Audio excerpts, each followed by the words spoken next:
Hello guys, आप देख रहे हैं ओटी एजुकेशन, जहां पर हम कर रहे हैं एनालॉग इलेक्ट्रॉनिक्स का फुल कोर्स। आज के लेक्चर में मैं आपको कराऊंगा adder circuit using inverting amplifier और नॉन इन्वर्टिंग एम्पलीफायर। तो inverting amplifier, non inverting amplifier दोनों हम अपने लास्ट लेक्चर्स में कर चुके हैं। लास्ट लेक्चर में मैंने आपको इन्वर्टिंग एम्पलीफायर कराया था और उससे पहले मैंने आपको नॉन इन्वर्टिंग एम्पलीफायर कराया था। तो आज के लेक्चर में हम एडर सर्किट करेंगे using inverting and non inverting both. Inverting amplifier and non inverting amplifier दोनों को यूज़ करके एडर सर्किट हम करने वाले हैं। तो चलिए स्टार्ट करते हैं आज का लेक्चर। तो हेडिंग डाल लेते हैं, adder circuit using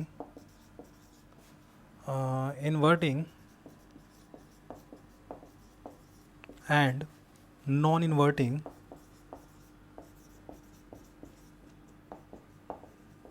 op amp। तो बेसिकली मैंने आपको पहले ही बता दिया था कि इन्वर्टिंग और नॉन इन्वर्टिंग का लेक्चर मैं लास्ट ले चुका हूँ। लास्ट लेक्चर में मैंने आपको इन्वर्टिंग ओप एम्प बताया था, उससे पहले मैंने आपको नॉन इन्वर्टिंग ओप एम्प बताया था। बहुत ही डिटेल तरीके से हमने इसको स्टडी किया था, इन्वर्टिंग और नॉन इन्वर्टिंग ओप एम्प को। तो आज के लेक्चर में मैं आपको एडर सर्किट कराऊंगा। पहले हम एडर सर्किट को इन्वर्टिंग ओप एम्प से करते हैं। Inverting op amp, adder circuit using inverting op amp, adder using inverting op amp. ठीक है, तो इन्वर्टिंग ओप एम्प, पहले तो इन्वर्टिंग ओप एम्प का हम सर्किट डायग्राम बनाते हैं। जैसे हमें पता है इन्वर्टिंग ओप एम्प का सर्किट डायग्राम क्या होता है। इन्वर्टिंग ओप एम्प में हमारा जो नॉन इन्वर्टिंग टर्मिनल होता है वो तो ग्राउंड होगा, ऐसा सबको पता है आपको। जो नॉन इन्वर्टिंग टर्मिनल है ये वाला, इसको मैं ग्राउंड करना होगा। ठीक है, इन्वर्टिंग टर्मिनल पे मैंने इसको इनपुट देना है। ये हमारा एक फीडबैक रेजिस्टेंस है जिसको हम R2 बोलते हैं, बट यहाँ पर मैं इसको RF से ही डिनोट कर देता हूँ, RF। ठीक है, ठीक है।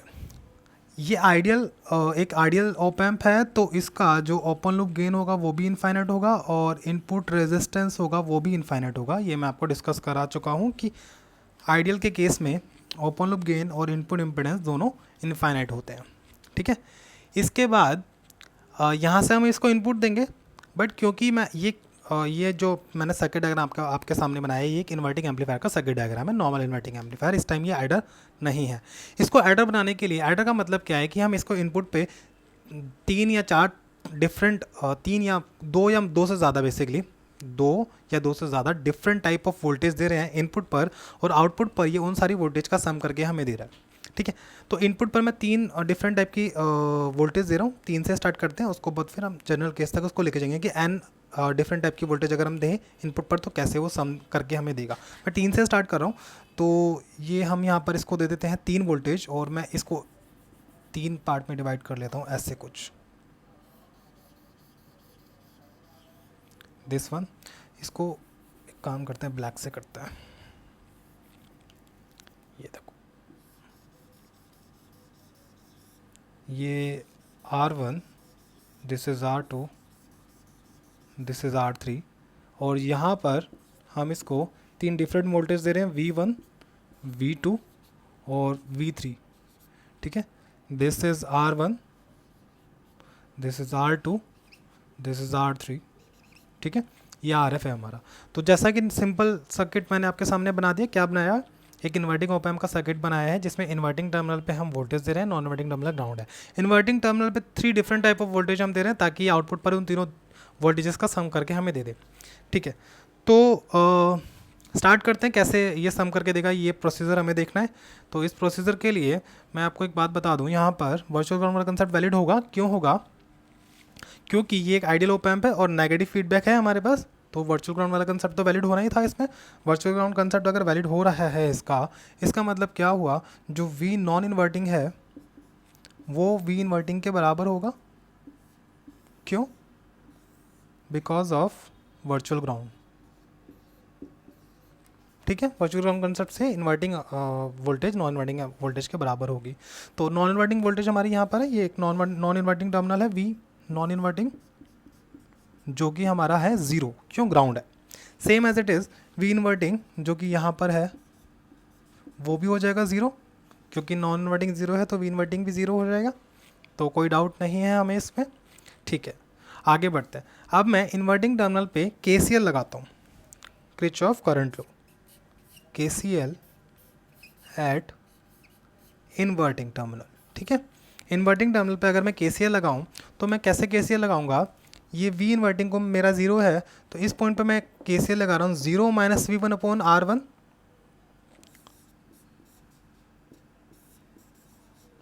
Plus 0 minus V2 upon R2 plus 0 minus V3 upon R3 plus 0 minus V output upon RF equals to 0। ठीक है, ये मैंने इस पे KCL लगा दिया। अब इसके बाद अगर मैं V आउटपुट अपॉन VF की वैल्यू यहाँ से निकालो, V आउटपुट अपॉन VF की वैल्यू निकालो, तो ये सारे टर्म उधर पहुँच जाएगी। तो minus V output upon VF will be किसके बराबर हो जाएगा, V1 upon R1 plus V2 upon R2 plus V3 upon R3, ये RF।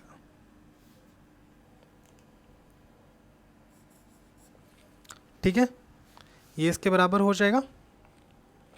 इसके बाद अगर हम यहाँ पर देखें, if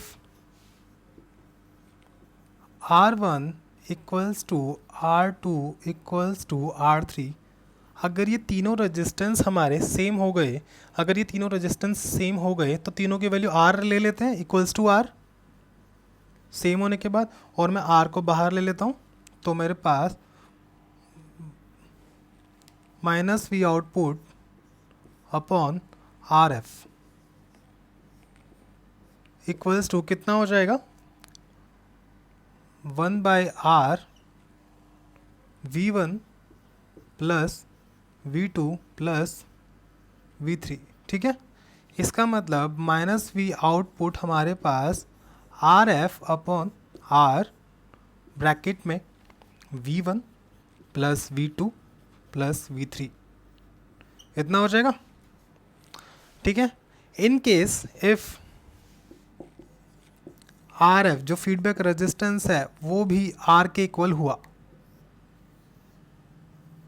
if RF equal to R हुआ तो ये दोनों रेजिस्टेंस कट जाएंगे और आउटपुट वोल्टेज हमारे पास कितना आ जाएगा, V output equals to minus V1 plus V2 plus V3।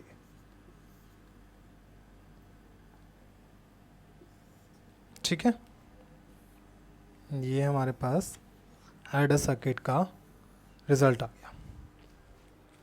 Output पर क्या दे रहा है ये, V1 plus V2 plus V3, और किस केस में V1 plus V2 plus V3 दे रहा है, जब हमारे पास ये तीन resistance plus feedback resistance same होंगे।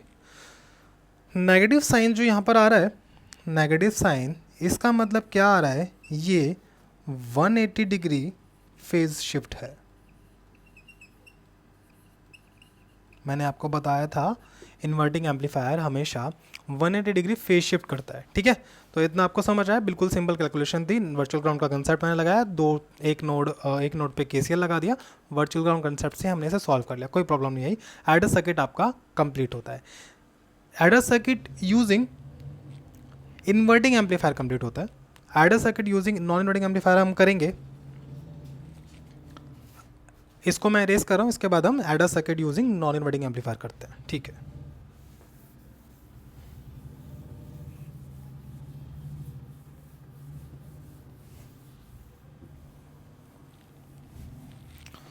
तो बेसिकली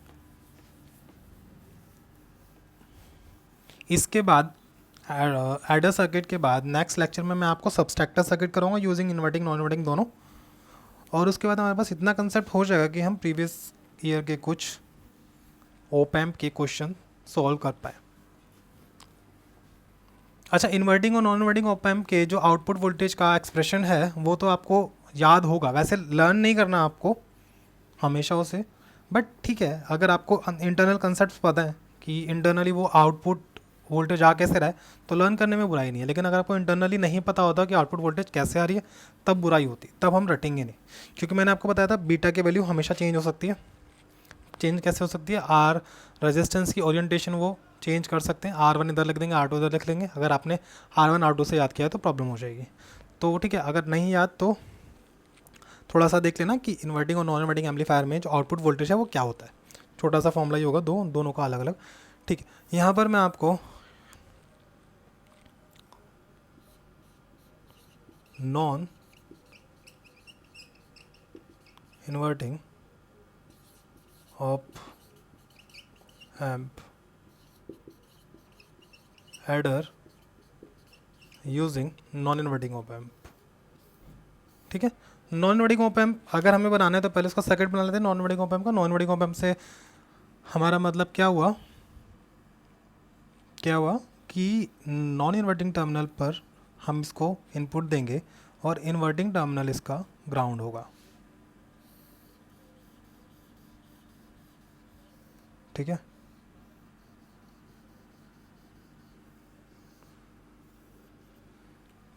ये फीडबैक रेजिस्टेंस हो गया, ये R1 हो गया।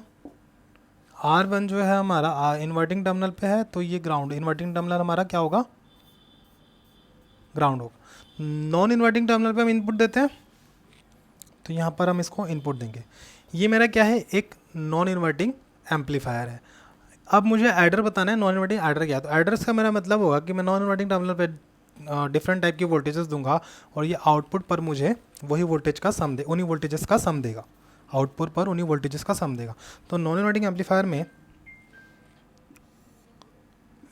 एम्पलीफायर में ये 3 रेजिस्टेंस और 3 तरीके की वोल्टेज मैं यहाँ पर लगा देता हूँ, ऐसे कुछ।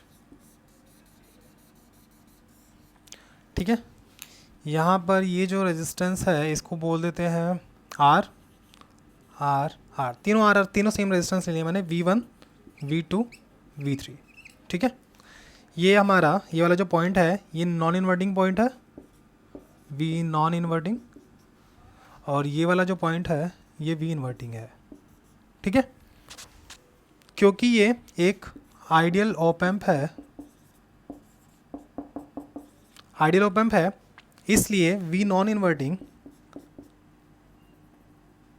इक्वल्स टू V इन्वर्टिंग हो जाएगा। इसमें कोई डाउट नहीं है, क्योंकि ये आइडियल ऑप एम्प होने के बाद वर्चुअल ग्राउंड कंसेप्ट को फॉलो करेगा। वर्चुअल ग्राउंड में क्या होता है, नॉन इन्वर्टिंग एम्पलीफायर की नॉन इन्वर्टिंग टर्मिनल की वोल्टेज इन्वर्टिंग टर्मिनल के बराबर होती है। तो ये मैंने यहाँ पे बता दिया, नॉन इन्वर्टिंग टर्मिनल ये वाला है, इन्वर्टिंग टर्मिनल ये वाला है। जो वोल्टेज नॉन इन्वर्टिंग के पास होगी वही वोल्टेज इन्वर्टिंग के पास होगी। इसको देखते हुए मैं अगर नॉन इन्वर्टिंग के पास एक वोल्टेज अज्यूम कर लूँ V, तो वही वोल्टेज V इन्वर्टिंग के पास होगी ना। ठीक है, दोनों टर्मिनल के पास हमने V वोल्टेज अज्यूम कर ली कि कोई V क्वांटिटी की V मैग्नीट्यूड की वोल्टेज है नॉन इन्वर्टिंग टर्मिनल के पास, और वही वोल्टेज इन्वर्टिंग टर्मिनल के पास होगी। ठीक है, मैं इन्वर्टिंग टर्मिनल पे KCL लगाऊं,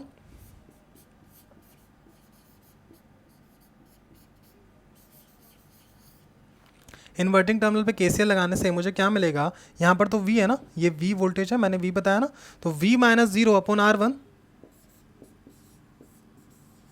plus V minus V output upon RF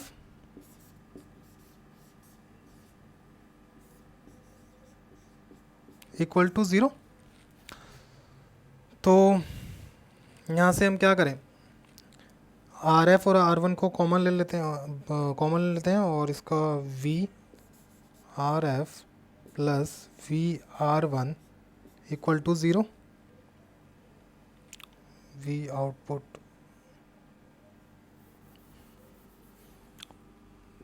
V R1 minus V output R1 equal to 0। ठीक है, यहाँ से मेरा V आउटपुट R1 कितना आ जाएगा, R1 प्लस RF। ठीक है, तो V आउटपुट कितना आ जाएगा यहाँ से,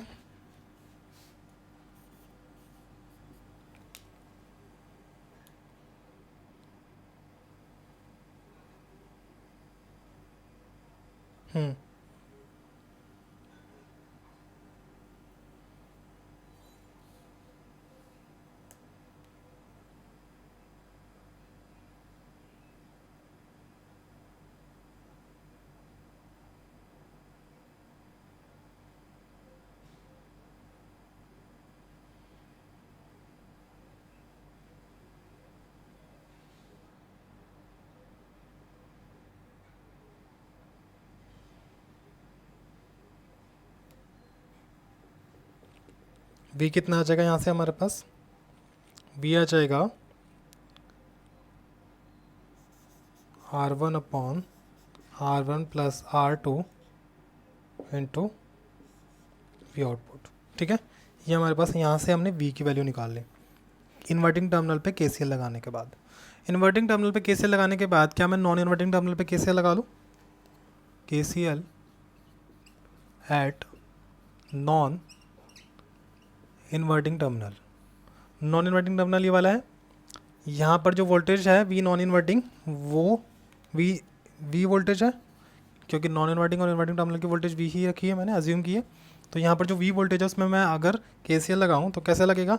V minus V one upon R1, R1 तो है नहीं, R है, V minus V one upon R plus V minus V2 upon R plus V minus V3 upon R equal to 0। इसके बाद मैं यहाँ से R को कॉमन ले लूँ और V सेपरेट कर देते हैं, V by R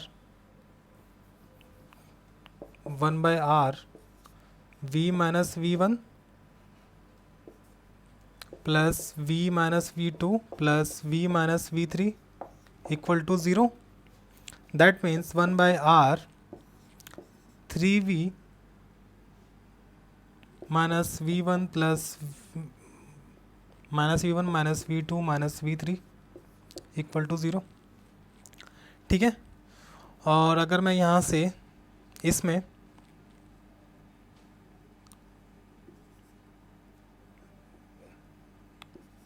three we by are इस पूरे टर्म को उस तरफ लेके जाऊँ तो ये 1 by R V1 plus V2 plus V3 ऐसा हो जाएगा। ठीक है, V की वैल्यू हमने क्या निकाली थी? V की वैल्यू थी V output R1 upon R1 plus R2 into V output. तो यहाँ से हम देखें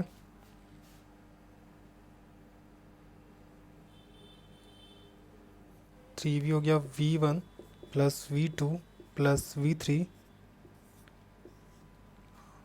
ठीक है, तो V की वैल्यू हमारे पास आ जाती है V1 plus V2 plus V3 upon 3। ठीक है, यहाँ से हमारे पास V की value V1 plus V2 plus V3 upon 3 आ रही है, और यहाँ पर V की वैल्यू हमारे पास R1 plus R1 upon R1 plus RF आ रही है। ठीक है, तो यहाँ पर एक कंडीशन लगाते हैं, इफ़ जो है if R1 is if RF that means feedback resistance is 2 times of R1। Feedback resistance जो है वो 2 टाइम्स ऑफ R1 होगा, तो कितना हो जाएगा हमारे पास? ये जो एक्सप्रेशन है ये कुछ ऐसा चेंज हो जाएगा, V will be R1 upon R1 plus कितना? 2 times of R1, 2 times of R1। That means ये कितना हो जाएगा? इंटू V आउटपुट है ना, ये हो जाएगा हमारे पास V की वैल्यू कितनी हो जाएगी? 1 V आउटपुट बाई 3। तो V की वैल्यू V आउटपुट बाई 3 हो जाएगी, V की वैल्यू V आउटपुट बाई 3 हो जाएगी। मैं V की वैल्यू यहाँ पर पुट करूँ V आउटपुट बाई 3, तो यहाँ पर बचा हुआ मैं यहाँ पे कर रहा हूँ कैलकुलेशन। V की जगह मैं V आउटपुट बाई 3 लिखूँगा, क्योंकि V की वैल्यू V आउटपुट बाई 3 आ रही है। जब RF की वैल्यू हम 2 टाइम्स ऑफ R1 लगते हैं, तो V आउटपुट बाई 3 लिखें, V output by 3 equals to V1 plus V2 plus V3 by 3। 3 से 3 कट जाएगा और V आउटपुट हमारे पास कितना आ जाएगा? V1 plus V2 plus V3। ठीक है, कुछ नहीं, सिंपल कैलकुलेशन है बस। ये आउटपुट हमारे पास तीनों वोल्टेजेस का सम आ गया नॉन इन्वर्टिंग एम्पलीफायर में। ठीक है, तो ये एडर हमारा कंप्लीट हो गया। इन्वर्टिंग और नॉन इन्वर्टिंग एम्पलीफायर दोनों से मैंने आपको एडर बता दिया। कंडीशन क्या है इस एडर में? जो RF है उसकी वैल्यू 2 टाइम्स ऑफ R1 होनी चाहिए और ये तीनों रेजिस्टेंस इक्वल होने चाहिए। और इन्वर्टिंग एम्पलीफायर में भी क्या कंडीशन थी? इन्वर्टिंग एम्पलीफायर में कंडीशन थी कि सारे रेजिस्टेंस जो है वो सेम वैल्यू के होने चाहिए थे। जब आप देखो नोट्स में इन्वर्टिंग एम्पलीफायर में मैंने था सारे रेजिस्टेंस सेम वैल्यू के होंगे, तभी जाके ये तीनों वोल्टेज जो इन्वर्टिंग एम्पलीफायर में दी थी वो आउटपुट पर ऐड हो जाएंगी। ठीक है, तो नेक्स्ट लेक्चर में हम करेंगे सबस्ट्रैक्टर सर्किट, डिफरेंस सर्किट। तो नेक्स्ट लेक्चर में मिलते हैं, आज के लिए इतना ही काफ़ी है।